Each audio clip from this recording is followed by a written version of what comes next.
Have you ever seen a recent photo of yourself and felt surprised by how far your head seemed to lean forward, or how rounded your upper back appeared? Many adults over 60 have this experience, not because they are doing anything wrong, but because posture changes often develop so gradually that we only notice them when something highlights the shift. You might feel your shoulders drifting forward when you sit at a table, or sense your chest collapsing slightly as you read on a phone or watch television. You may even feel as if maintaining a tall, upright posture requires more effort than it once did.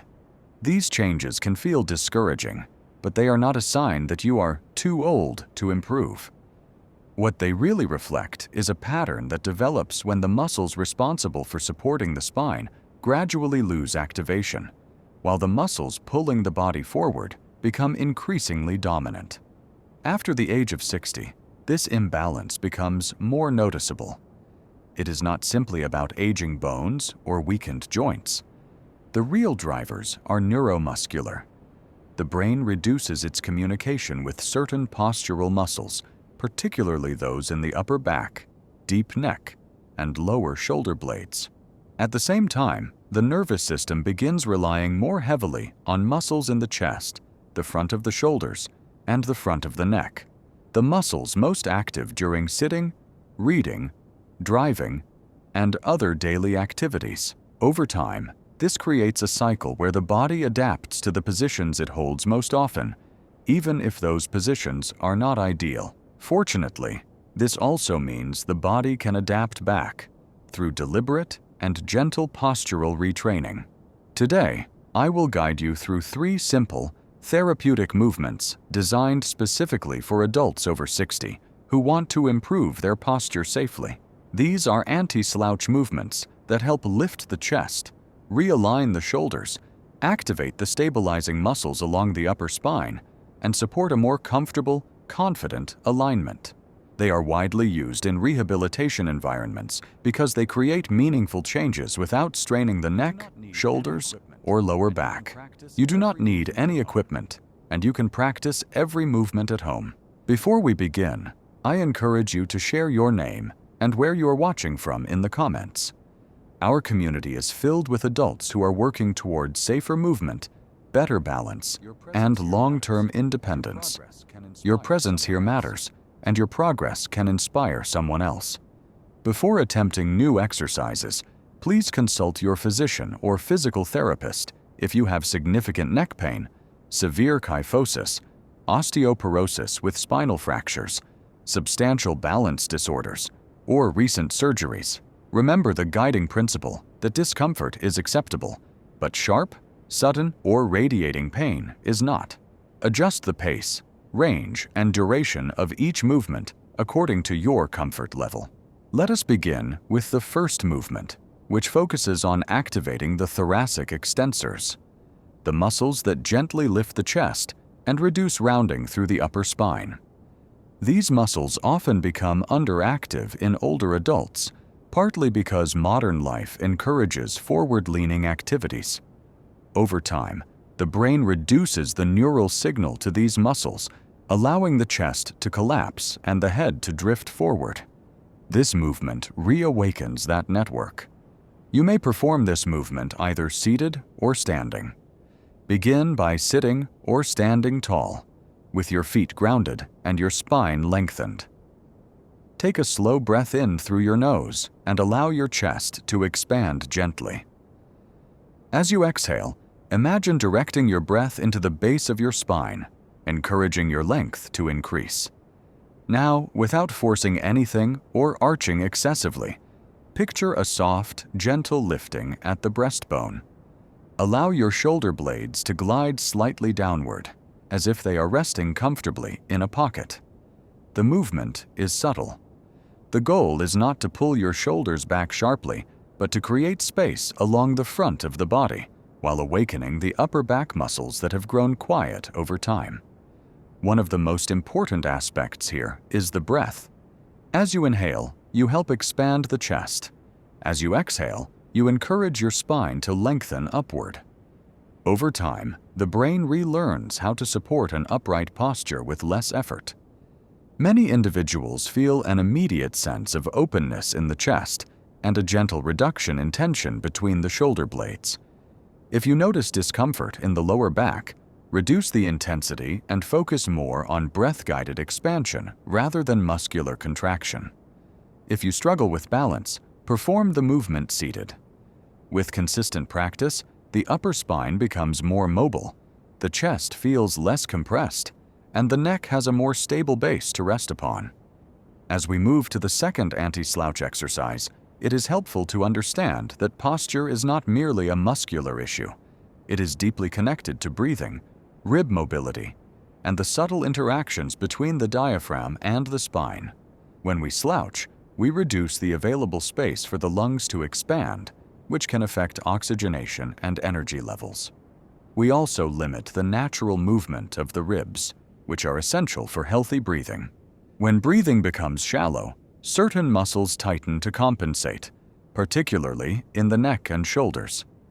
As a result, these areas become overworked and fatigued, making slouching feel even more pronounced.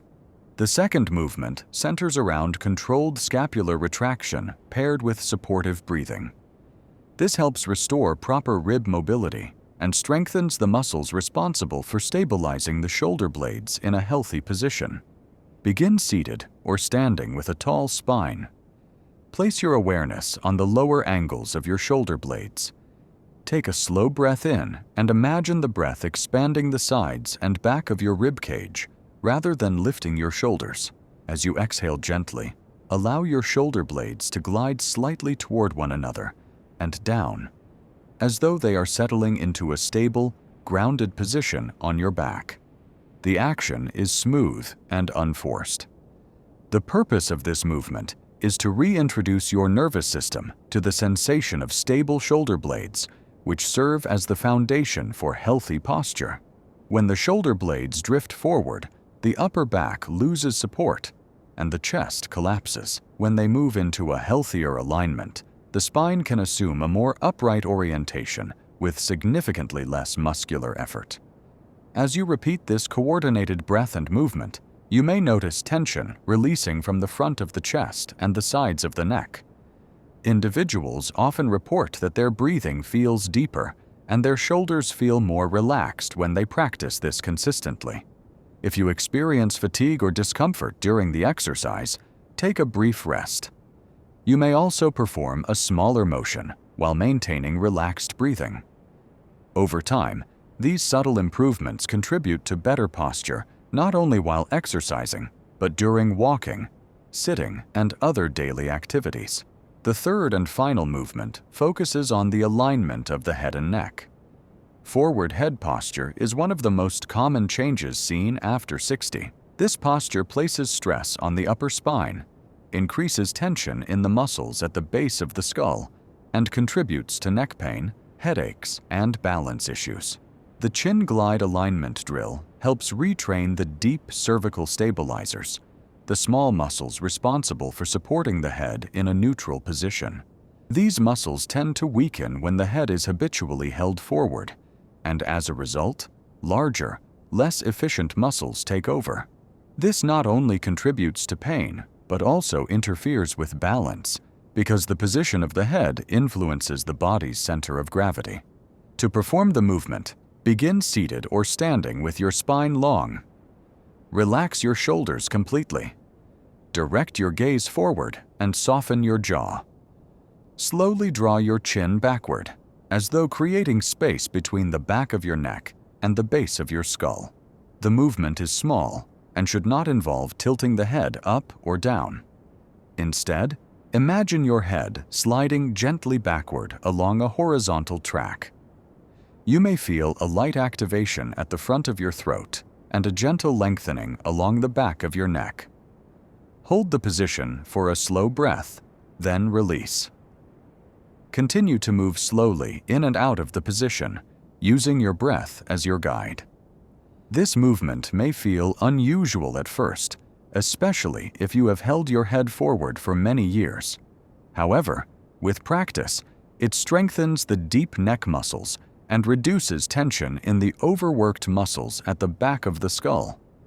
Over time, This can improve balance, reduce neck discomfort, and create a more upright posture that feels natural rather than forced. Now that you understand the purpose and method of all three anti-slouch movements, let us bring them together into a simple routine. Begin with the thoracic extension activation, allowing your breath to support the gentle lifting of the chest. Transition into the scapular stabilization movement, using your breathing rhythm to guide the shoulder blades into a more supported position. Conclude with the chin glide alignment exercise, reinforcing the connection between the deep neck muscles and the rest of the spine. When practiced together, these movements create a powerful foundation for improving posture, enhancing breathing capacity, and reducing the strain that slouching places on the body. Consistency is more important than intensity. Even a few minutes a day can create meaningful change. Many individuals notice improvements in their comfort while walking, sitting, and carrying out daily tasks within a few weeks. These shifts not only help you stand taller, but also influence your balance, energy levels, and overall confidence. Before we wrap up, I want to acknowledge the commitment you are making to your health. Improving posture is not about striving for perfection. It is about supporting your body so you can continue moving through life with steadiness, ease, and dignity. You're not working against age. You're working with your body's remarkable ability to adapt. If this video was helpful, please share your experience in the comments and tell me which movement felt the most beneficial. Subscribe for more evidence-informed guidance from Senior Longevity, and let me know what you would like to learn next. Stay tall, stay steady, and stay confident. You have more control over your posture and your independence than you may realize.